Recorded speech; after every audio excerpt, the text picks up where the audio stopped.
ba makatikim ng kakaibang luto sa puso ng saging? Tara, samahan niyo ako. Narito ang ating mga gagamiting ingredients. 2 puso ng saging. Ihiwalay natin ang banana blossoms kasi later tatanggalin natin ang palito nito para maihalo din natin sa ating iluluto. Pagkatapos ay hiwain ang puso ng saging. Medyo manipis lang ang hiwa. At pagkatapos nito, ay ibabad naman natin ang hiniwang puso ng saging sa tubig na may suka at asin. Habang binababad natin ang puso ng saging, ay ihanda naman natin ang iba pang ingredients tulad ng 1 medium onion, salt to taste, 1 small sotanghon, ground pepper to taste, sugar, 5 cloves of garlic, and 1 kilogram pusit. Ngayon ay simulan naman natin ang pagluluto.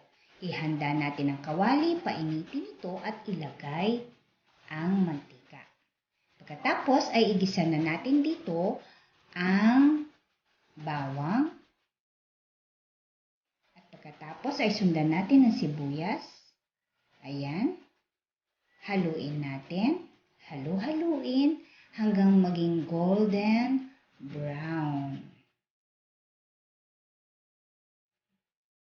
Pagkatapos ay ilagay naman natin ang pusit. Ayan. Ilagay natin ang 1 kilong pusit. Haluin. Lagyan natin ng 2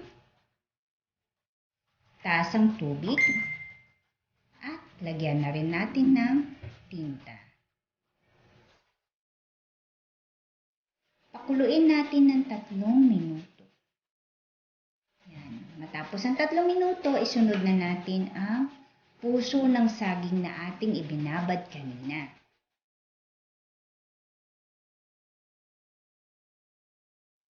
Pagkatapos, ang iba pang mga ingredients tulad ng asin, yan, yung pepper, sugar, yan, muling haluin. At pagkatapos ay pakuluin ng 10 to 15 minutes. Ayan.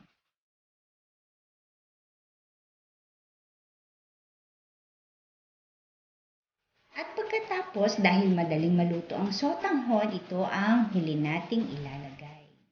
Pakuluin lang sandali.